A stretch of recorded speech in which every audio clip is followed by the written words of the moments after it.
Juste au moment où tu croyais qu'on t'avait oublié, quand tout semblait silencieux, quelque chose commence à changer. Mais pas à l'extérieur, à l'intérieur d'eux.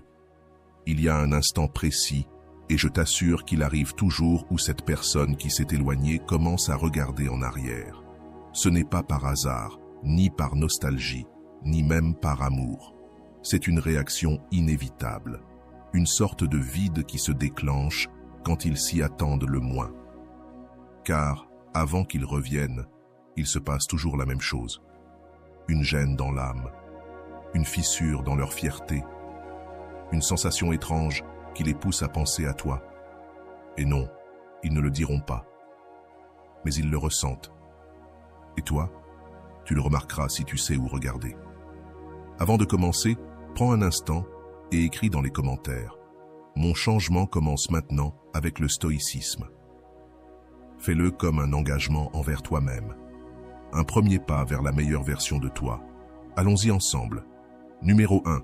Le vide inattendu révèle ce qu'il niait.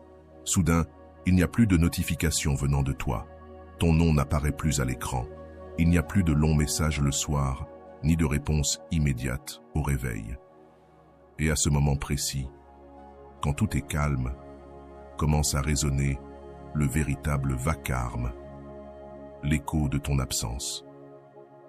C'est là que le silence devient assourdissant. Il n'y a plus de nouvelles photos à poster ni de stories pour distraire leur esprit. Les excuses s'épuisent, et ce qu'il reste, c'est un vide auquel ils ne s'attendaient pas. Un vide qu'ils masquaient autrefois par des promesses de liberté, mais qui leur crie maintenant qu'ils ont perdu quelque chose de précieux. Au début, ils essaient de minimiser. Ils disent à leurs amis que tout va bien, que c'était mieux ainsi, qu'ils avaient besoin d'espace. Ils se mentent à eux-mêmes.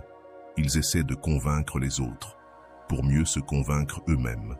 Mais l'âme ne se trompe pas si facilement. Et il arrive un moment où ils ne peuvent plus couvrir ce vide, car l'espace que tu occupais dans leur vie est maintenant rempli de rien. Le cerveau, même s'il veut ignorer, commence à poser des questions. Pourquoi se sentent-ils aussi agités alors qu'ils étaient censés aller mieux sans toi? Pourquoi les choses n'ont-elles plus le même goût? Pourquoi les endroits qu'ils fréquentaient avec toi semblent-ils maintenant froids, vides, incomplets? La raison est simple, leur esprit commence à réaliser ce que leur cœur refuse d'accepter. Ta présence faisait une différence. Ce qu'ils ont laissé derrière eux, ce n'était pas rien, c'était réel, c'était profond. Et ils ne l'ont jamais vraiment apprécié à sa juste valeur. Non, ils ne le diront pas à voix haute, ils ne vont pas l'écrire sur les réseaux. Mais ils le sentent.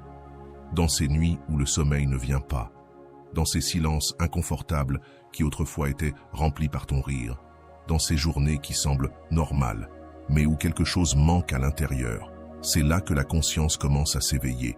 Ce n'est pas de la culpabilité, c'est une prise de conscience.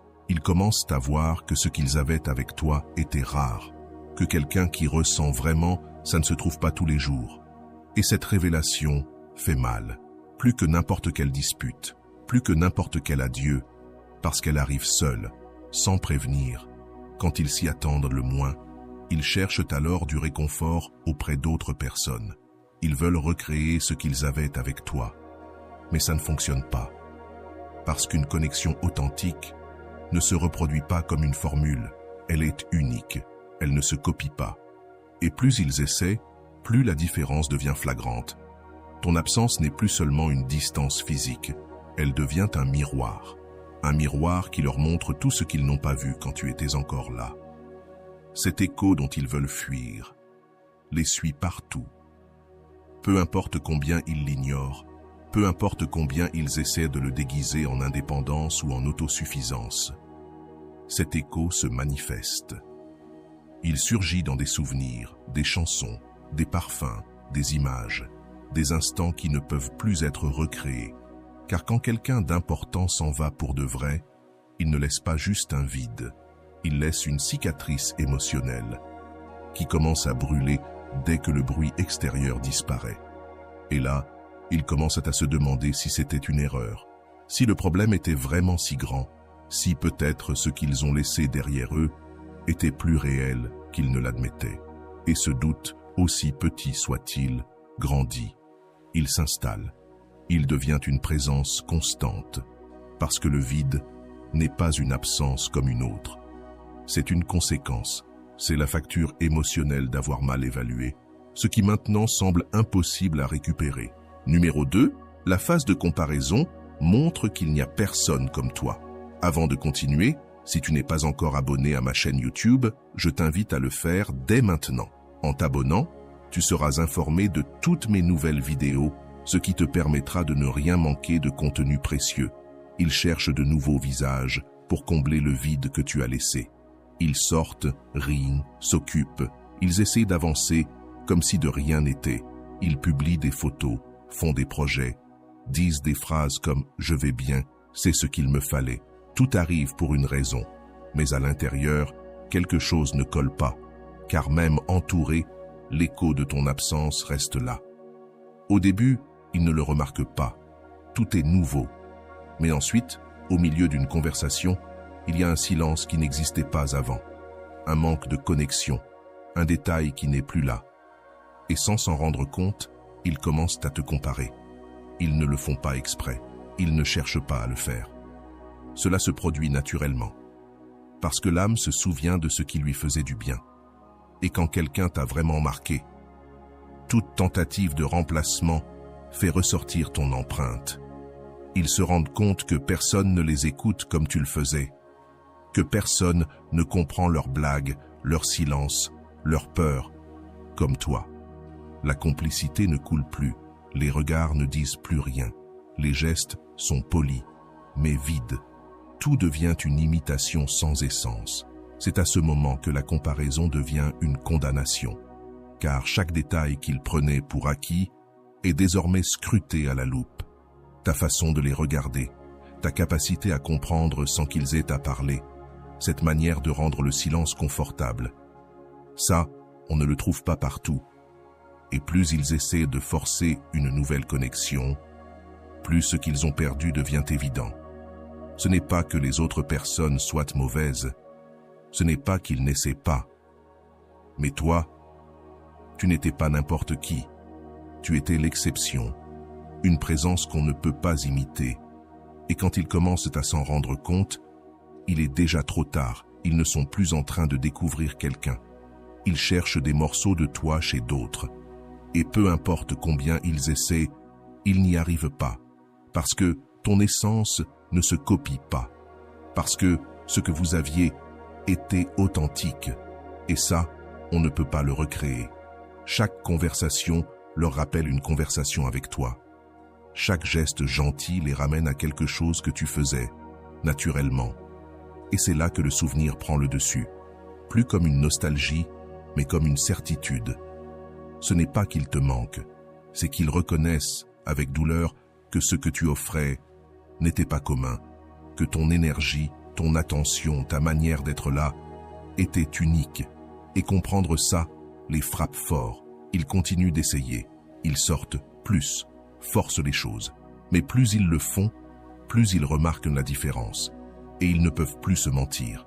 Ils ne peuvent plus faire semblant, parce que leur cœur ne suit pas le scénario que leur esprit essaie d'écrire. Ce que tu leur as donné, ce n'était pas une phase. C'était un niveau qu'ils ne parviennent plus à retrouver avec personne d'autre. Et ils commencent à le voir clairement. Ce n'est pas seulement toi qui es parti, c'est la paix qu'ils ressentaient avec toi.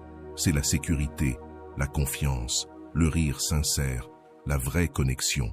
Tout cela est parti avec toi, et ce qu'ils cherchent désespérément chez d'autres ne vient pas. Car la vérité, c'est qu'ils ne cherchent pas une autre personne. Ils cherchent une version de toi. Et cette quête est vaine, parce que toi, tu n'as pas de copie. La phase de comparaison devient leur miroir, un miroir qui les empêche d'avancer. Parce que pendant que toi tu guéris en silence, eux tournent en rond, essayant de retrouver avec d'autres ce qu'ils ne ressentent qu'avec toi, se demandant à quel moment ils ont laissé partir quelque chose d'aussi réel. Luttant contre une conclusion qu'ils ne peuvent plus éviter, tu étais l'endroit où ils se sentaient chez eux, et ce foyer est désormais fermé. Le mécanisme de défense n'est qu'une illusion, car quand on coupe une connexion profonde, l'âme ne le célèbre pas, elle le réprime. Et cette répression se déguise en soulagement. C'est comme s'ils avaient retenu leur souffle pendant tout ce temps et qu'ils le relâchaient soudainement, croyant que ce soupir est un signe de liberté. Mais ce n'est pas de la liberté, c'est du déni. L'esprit ne veut pas faire face à l'inconfort de douter, ni à l'idée d'avoir peut-être commis une erreur. Alors il se concentre sur les soi-disant avantages. Plus de temps pour soi, de nouvelles expériences, moins d'engagement. Il s'entoure de distractions, se convainc qu'ils seront enfin heureux. Mais tout cela, ce n'est que de l'écume sur un océan qu'ils ne savent toujours pas naviguer. Les jours passent et ce ballon gonflé de validation extérieure commence à se dégonfler. Les likes ne remplissent pas les soirées. Les nouvelles conversations ne comblent rien parce que, aussi fort qu'ils essaient de l'ignorer, ce qu'ils ont perdu avait des racines. Et les racines, on ne les arrache pas sans douleur. Mais ils ne sont pas encore prêts à accepter ça. Alors, ils fuient. Ils fuient les souvenirs, fuient le silence, fuient tout ce qui leur rappelle qu'un jour, ils ont compté pour quelqu'un qui les regardait vraiment. Et voilà le point crucial. L'euphorie du début ne vient pas du bien-être. Elle vient du contraste, du désir de casser une routine, d'essayer autre chose, de réécrire le scénario. Mais comme tout élan, ça s'épuise. Car sans fondation intérieure, l'enthousiasme se dégonfle. Et puis vient ce moment redouté. La nuit tombe. Il n'y a personne à leur côté. Le téléphone est silencieux. Plus personne ne leur écrit comme toi tu le faisais. Leur regard se perd. Et leur cœur commence enfin à ressentir le manque. Ce n'est pas un manque de besoin. C'est un manque de reconnaissance. Ils réalisent que ce qu'ils prenaient pour normal était en réalité spécial.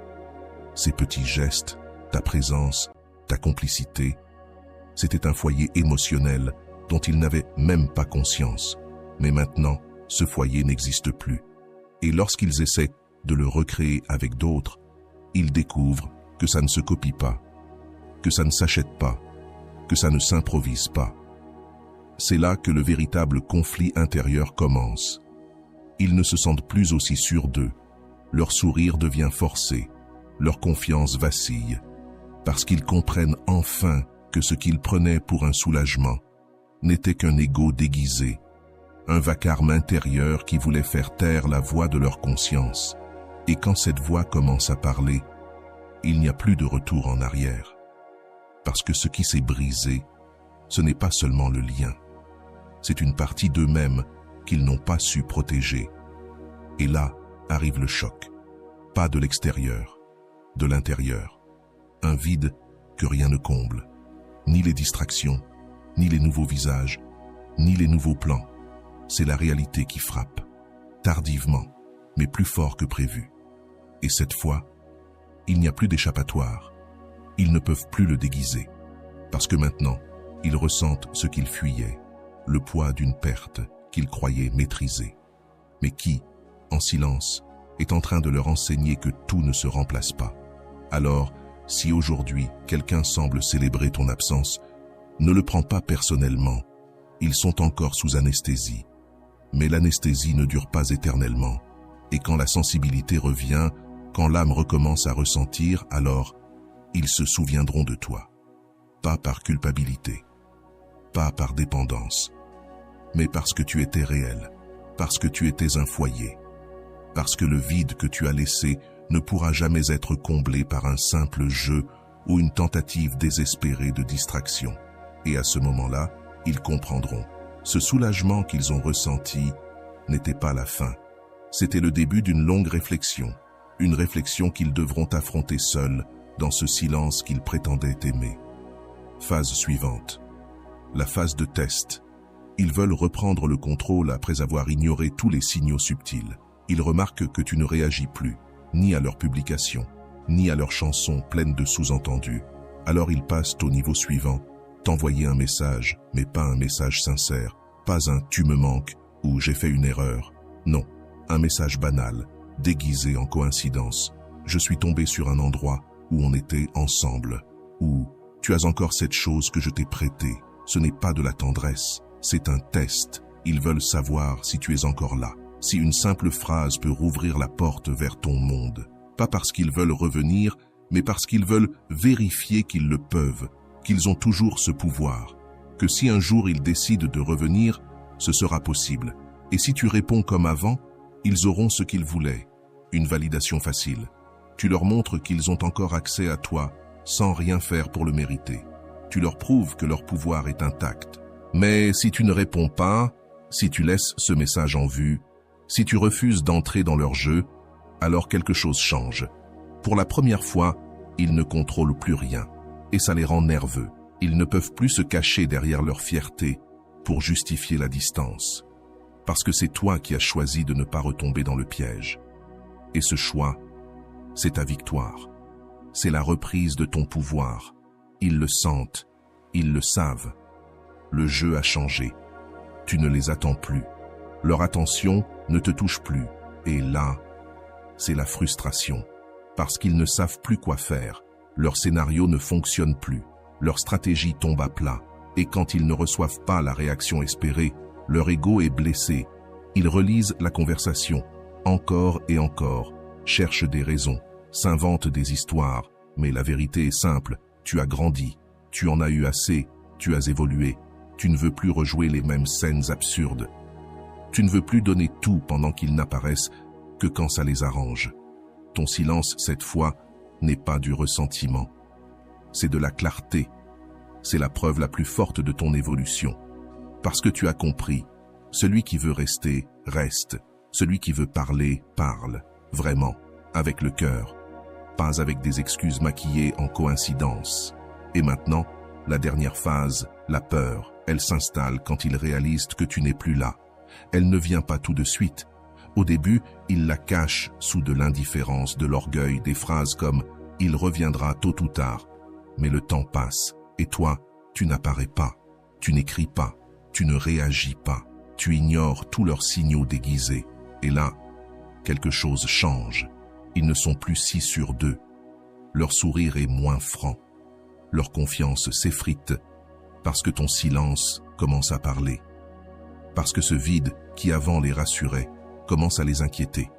Ils se demandent si, cette fois, tu es vraiment parti, si tu ne les aimes plus, si tu ne penses plus à eux, s'ils ne font plus partie de ton futur. Et cette idée les brise, parce qu'ils n'étaient pas prêts, parce qu'ils pensaient que tu serais toujours là. Mais cette fois, tu ne l'es plus. Ils pensaient que peu importe ce qu'ils feraient, tu resterais toujours son option sûre. Mais cette option n'existe plus. L'incertitude devient alors une obsession.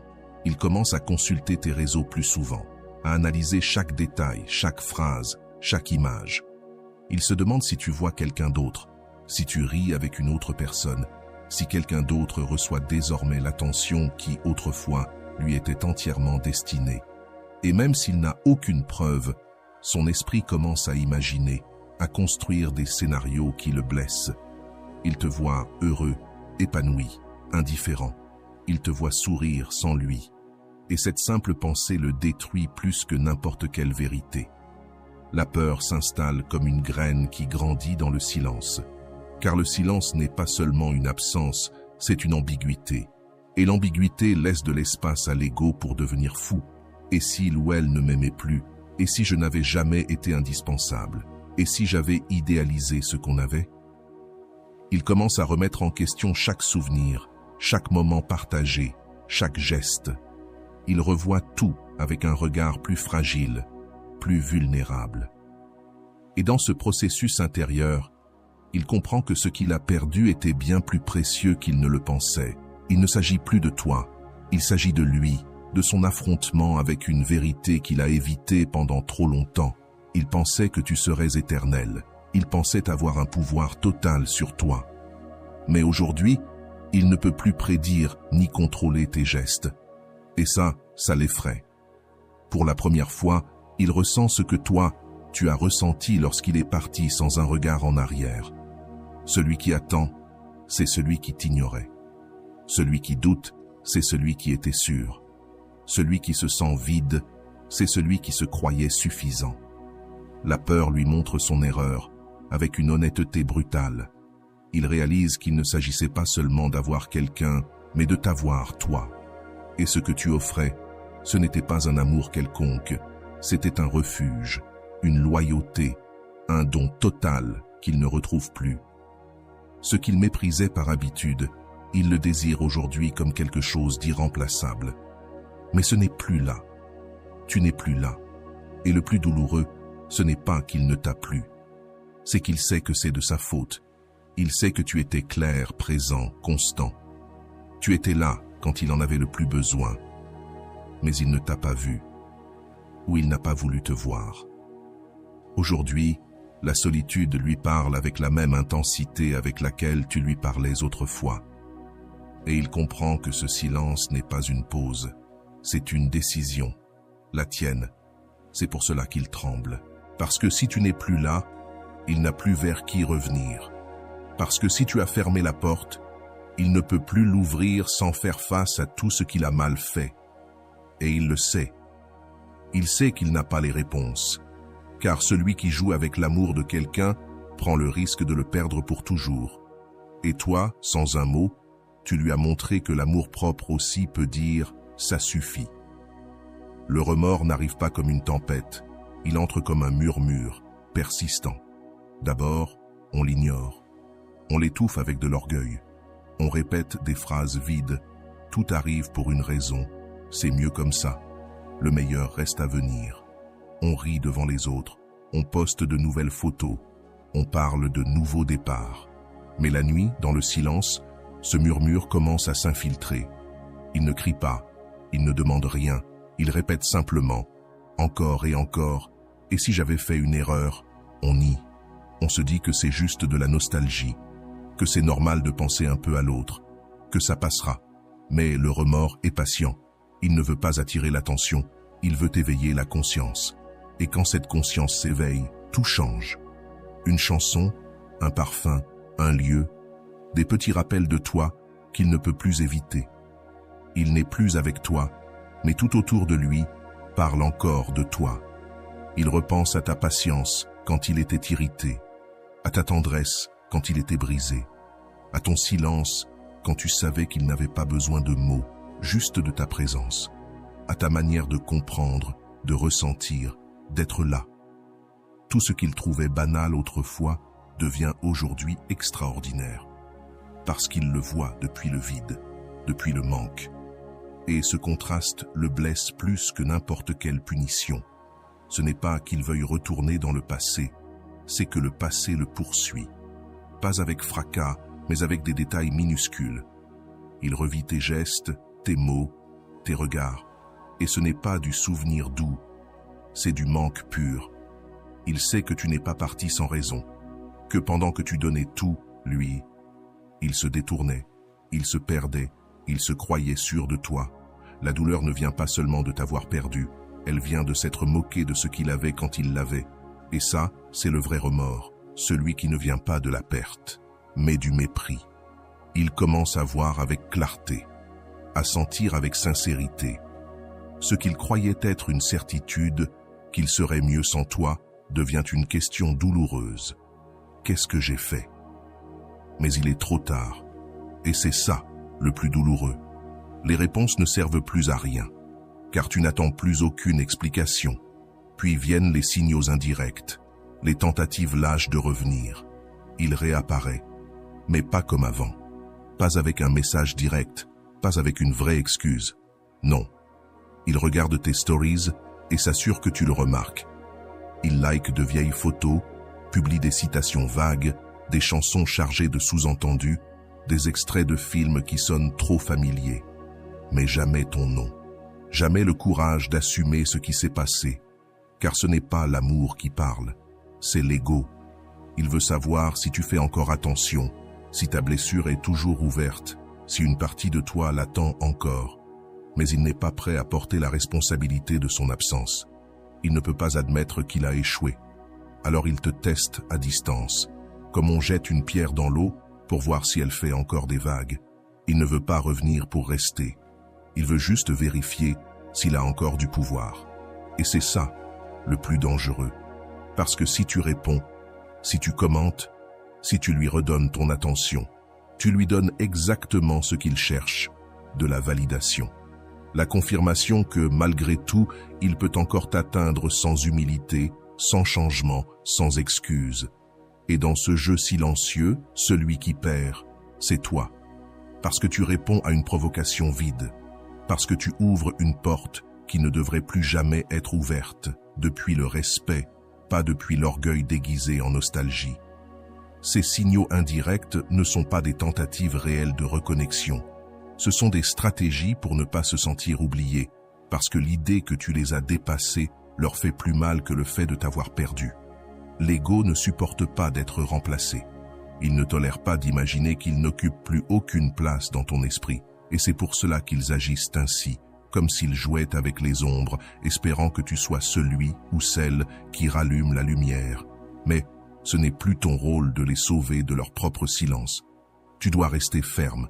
Ne regarde pas leurs stories, ne réponds pas à leurs signaux, ne tombe pas dans ce jeu émotionnel où tu donnes tout pendant qu'eux ne font que tester s'ils ont encore du pouvoir sur toi.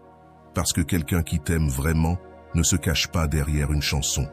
Il ne publie pas de phrases à double sens, ne t'espionne pas à distance. Quelqu'un qui t'aime affronte la réalité, se montre, reconnaît ce qu'il ressent, assume ses erreurs.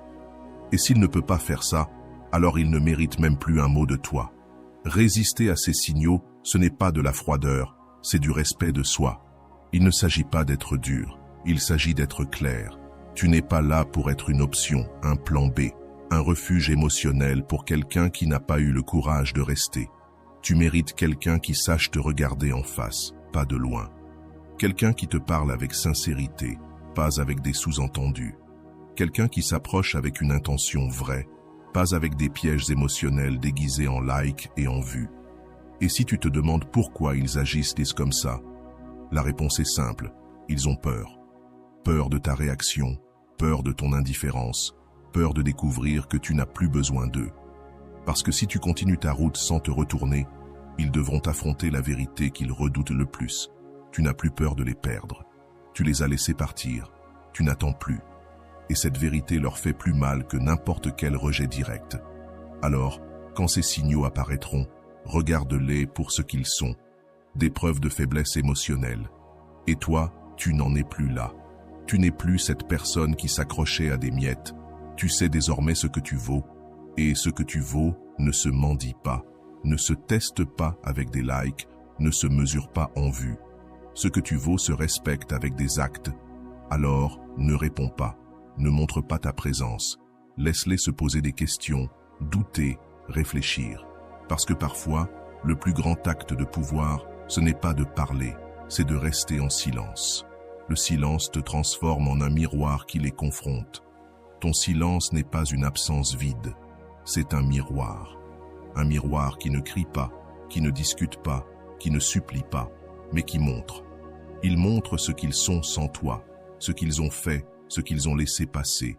Et il n'y a rien de plus inconfortable que de devoir se regarder sans masque, sans excuse, sans phare. Parce que lorsque tu ne réagis pas, lorsque tu ne réponds pas, lorsque tu choisis de te taire, tu ne fais pas preuve d'indifférence. Tu rends simplement le contrôle à celui à qui il a toujours appartenu, toi. Tu les laisses faire face à leurs décisions sans que ta présence ne serve de filet émotionnel. Au début, ils ne s'en rendent pas compte. Ils pensent que ne pas te parler est un jeu, une guerre d'ego, une pause temporaire. Mais quand le temps passe et que tu restes silencieux, l'inconfort s'installe. Parce qu'ils ne peuvent plus justifier leurs actes par ta réaction. Ils ne peuvent plus te blâmer, ni se poser en victime, ni dire que tu es aussi fautif. La seule chose qu'il leur reste, c'est leur reflet. Et ce reflet, sans ton attention, sans tes mots qui avant adoucissaient tout, est brutal. C'est une vérité nue qu'ils ne voulaient pas voir. Ton silence les oblige à écouter leur propre voix intérieure. Et cette voix n'est pas tendre. Elle leur rappelle ce qu'ils ont laissé filer, ce qu'ils ont ignoré, ce qu'ils ont sous-estimé. Elle leur montre que les décisions prises dans l'orgueil mènent souvent à la solitude. Parce que ce qu'ils prenaient pour de la force n'était que de la peur. Et maintenant que tu n'es plus là, cette peur les envahit. Pas toi, eux, Ils ne peuvent pas gérer le vide que tu as laissé. Ils ne peuvent pas négocier avec un silence qui ne répond pas. Ils ne peuvent pas manipuler une absence qui ne cède pas. Ton silence devient alors leur plus grand juge. Non par cruauté, mais par conséquence, pendant que toi, tu avances, tu guéris, tu reconstruis ta vie sans attendre de validation extérieure. Eux restent coincés au même endroit, à se demander pourquoi tu n'es plus là, ce qui a changé, pourquoi tu ne reviens pas. Et la réponse est devant eux. Tu as changé, tu as grandi. Et eux, non. Et ils le sentent à chaque tentative de conversation avortée, à chaque fois qu'ils regardent ton profil en espérant une réponse, à chaque nuit où l'orgueil ne suffit plus à couvrir leur solitude, parce que tu étais un refuge. Et ce refuge n'existe plus pour eux. Pas parce que tu es mauvais, pas parce que tu veux te venger, mais parce que tu as compris que tu ne pouvais plus être le miroir de quelqu'un qui refusait de se regarder. Alors tu as fait un pas en arrière, tu as fermé la porte et tu as laissé la vie faire son travail. Et la vie, avec son propre rythme, leur enseigne ce qu'ils n'ont pas voulu apprendre avec toi, que tout le monde n'attend pas, que tout le monde ne revient pas, que tout le monde ne reste pas là où il n'est pas valorisé. Le silence devient alors le maître le plus implacable. Il n'a pas besoin d'arguments, pas besoin de crier, il a juste besoin de temps, car chaque jour qui passe sans toi rend leur conscience plus lourde. Ce qu'ils justifiaient avant avec des phrases comme « j'ai besoin d'espace »,« je ne suis pas prêt »,« ce n'est pas pour moi », se transforme maintenant en doute corrosif. Et si c'était une erreur? Et s'il n'y avait pas de retour possible? Et si je ne retrouvais jamais quelqu'un comme toi? Le silence leur répond sans mots. Il est trop tard. Non pas parce que tu t'es fermé, mais parce qu'ils ont mis trop de temps à ouvrir les yeux. Alors ne te sens pas coupable de ne pas répondre. Ne pense pas que tu es froid, parce que tu ne cherches pas, parce que tu n'expliques plus, parce que tu ne donnes plus ce que tu donnais avant. Tu es simplement un miroir. Tu leur permets enfin de voir ce que toi tu as appris depuis longtemps. Qu'on ne peut pas forcer quelqu'un à te valoriser, que celui qui ne te voit pas quand tu es présent ne mérite pas ton énergie quand tu décides de partir.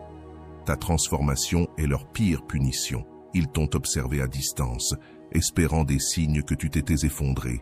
Ils pensaient qu'en partant, ton monde s'écroulerait, que tes jours seraient remplis de larmes, de nostalgie, de vide, que tu resterais là, fixant ton téléphone, attendant un message. Mais le temps a passé, et ce qu'ils ont vu n'a pas été ta chute, mais ton évolution. Ils ont vu comment tu as fleuri en silence, comment ton regard est devenu plus assuré, ta présence plus forte, ton énergie plus paisible, et ça les a complètement désarmés. Parce qu'ils attendaient une version brisée de toi. Une version qui confirmerait qu'ils étaient indispensables à ton histoire. Qu'en l'absence de leur attention, tu t'éteindrais. Mais ce qu'ils ont vu, c'est autre chose. Ils ne t'ont pas vu à terre. Ils t'ont vu plus vivant, plus centré, plus toi-même. Parce que ce qui semblait être une perte a été, en réalité, une libération. Quand ils ont laissé un vide, tu l'as rempli avec toi-même. Pas avec des plaintes, pas avec du ressentiment, avec de la croissance. Tu n'as pas besoin de leur dire que tu vas mieux. Tu n'as pas besoin de l'expliquer. Ils le voient, dans tes yeux, dans ta manière de t'exprimer, dans tes décisions, dans ce que tu partages et dans ce que tu n'as plus besoin de partager. Parce qu'il y a une grande différence entre prétendre aller bien et guérir vraiment. Et toi, tu ne fais pas semblant. Tu avances. Tu reconstruis ta vie de l'intérieur sans dépendre de la validation de quelqu'un qui n'a pas su rester. Et ça fait plus mal que n'importe quel reproche, parce que, pour eux, ta transformation est un miroir brutal. Un miroir qui leur montre ce qu'ils n'ont pas fait, ce qu'ils n'ont pas été, ce qu'ils ont perdu. Et surtout, la chose la plus difficile à accepter, tu n'as plus besoin d'eux. Parce que quand quelqu'un s'attend à ce que tu t'effondres sans sa présence, et qu'il découvre qu'en son absence, tu t'es élevé, ce qu'il ressent n'est pas juste de la surprise, c'est de la frustration, parce que cela brise la narration qu'ils avaient eux-mêmes créée, parce qu'ils pensaient être le centre de ton équilibre, et ils ont découvert qu'ils n'étaient qu'un passage, une page de ton histoire. Et maintenant, il te voit briller, pas depuis l'ego, mais depuis la paix. Depuis cette force silencieuse qui ne naît que lorsqu'on cesse de courir après ce qui ne nous appartient pas. Depuis cette clarté qui émerge quand tu décides de te choisir, toi, au lieu de combler un vide. Tu n'attends plus leur approbation, leur amour à moitié, leur visite de passage. Maintenant, tu sais ce que tu mérites. Et cela se voit, cela se ressent, cela se transmet. Ils ne font plus partie de ton présent, et ils le savent. Ils le sentent dans le rejet implicite de ton indifférence, dans ton silence face à leurs tentatives, dans la distance émotionnelle que rien ne peut plus combler. Parce que tu n'es plus celui ou celle que tu étais. Cette version de toi qui les attendait, qui les pardonnait sans limite, qui acceptait des miettes, elle n'existe plus. Et ce qu'il leur est le plus difficile à digérer, c'est de comprendre qu'ils ne peuvent plus accéder à ta nouvelle version, qu'il n'y a plus de place pour eux dans cette étape de ta vie. Tu as évolué vers un niveau où tu n'as plus besoin d'eux pour te sentir complet. Et il n'y a pas de punition plus douloureuse que de voir quelqu'un qu'on considérait comme acquis devenir inaccessible. Pas par vengeance, pas par fierté, mais simplement parce qu'il n'y a plus de retour possible. Parce que toi, tu as décidé de grandir, et eux ont décidé de rester là où ils étaient. Et maintenant, la distance n'est plus seulement physique, elle est énergétique, émotionnelle, spirituelle. Vous ne vibrez plus sur la même fréquence, et même si ça fait mal, c'est irréversible. Ils te cherchent des yeux, mais ne te trouvent plus. Ils essaient de te lire entre les lignes, mais ne comprennent pas ta paix. Car pendant qu'ils attendent une faille, un signe de faiblesse, toi, tu leur offres une leçon de force. Et tout cela sans dire un seul mot, juste en vivant, juste en rayonnant, juste en étant. Et c'est là ta plus grande victoire. Ne pas les avoir détruits, mais d'être reconstruits en mieux. Le contrôle émotionnel marque la frontière entre ton passé et ton présent. Avant, tout en toi tremblait à cause d'eux. Une seule parole te faisait douter. Un regard, et tu construisais des scénarios. Un geste froid, et ton monde s'effondrait. Tu vivais en attente, vulnérable. Chaque chose qu'ils faisaient pouvait te déstabiliser. Leur absence te brise. Leur silence te faisait mal. Et leur attention te faisait te sentir vivant. Mais aujourd'hui, quelque chose a changé. Pas à l'extérieur, en toi. Tu ne réagis plus comme avant. Leurs signaux, ceux qui te faisaient paniquer, tu les observes maintenant avec calme. Et dans ton silence, il y a plus de puissance que dans 1000 réponses. Ils ont essayé les mêmes stratégies, revenir avec des jeux, des messages déguisés, des présences irrégulières. Mais cela ne marche plus. Parce que tu n'es plus le même. Le pouvoir que tu leur avais donné t'est revenu. Pas parce que tu as appris à les ignorer, mais parce que tu as appris à te respecter. Tu sais maintenant que tous ceux qui reviennent ne méritent pas une place. Que tous ceux qui regrettent n'aiment pas forcément. Que tous ceux qui te cherchent ne sont pas toujours sincères. C'est toi qui décides désormais. Pas depuis une blessure, mais depuis ta clarté. Tu ne réagis plus par impulsion, parce que tu ne cherches plus à réparer l'injustice émotionnelle. Tu n'as plus besoin d'expliquer ton silence, de justifier ton absence, ni de défendre ton évolution. Tu avances. Et cela, plus que tout, est une déclaration de puissance. Car la véritable maîtrise ne consiste pas à changer les autres, mais à ne pas permettre aux autres de changer ce que toi, tu as déjà guéri. Et oui, ils le remarquent. Parce qu'ils s'attendaient à ce que tu réagisses encore, que tu répondes, que tu continues à espérer quelque chose. Mais toi, tu n'es plus là pour donner des leçons. Tu es là pour te donner la paix. Et cette paix intérieure est plus précieuse que n'importe quelle clôture émotionnelle qu'ils n'ont jamais su offrir. Car ta tranquillité ne dépend plus du fait qu'ils comprennent ce qu'ils ont perdu ou qu'ils reconnaissent ce que tu leur as donné. Ta paix vient du fait que toi, tu l'as compris. Tu n'as plus besoin qu'ils reviennent s'excuser, parce que tu ne te demandes plus si tu étais assez. Tu sais que tu l'étais. Tu as tout donné. Tu as enduré plus que tu n'aurais dû. Tu as été patient, loyal, aimant. Mais tu as aussi été une limite. Et cette limite a été ton renouveau. Car le jour où tu as cessé de chercher la justice émotionnelle, tu as commencé à bâtir le respect personnel. Et cela, ça ne se négocie pas. Le contrôle émotionnel que tu possèdes aujourd'hui est le pont entre l'ancien toi et le nouveau. Avant, tu avais peur de les perdre. Maintenant, tu as peur de te perdre toi. Avant, tu te battais pour faire partie de leur vie. Aujourd'hui, tu te bats pour ne jamais retourner dans ce que tu as déjà dépassé. Avant, tu croyais que la connexion émotionnelle suffisait. Aujourd'hui, tu sais que sans réciprocité, cette connexion n'est qu'une chaîne. Et ils sentent la différence. Parce qu'avant, une simple parole suffisait à t'atteindre. Aujourd'hui, même le souvenir ne les rapproche plus de toi. Ton énergie n'est plus disponible. Ton attention ne se donne plus. Ta paix ne se négocie pas. Et ce changement, cette transformation silencieuse, cet auto-domaine implacable, c'est ce qui leur fait le plus mal.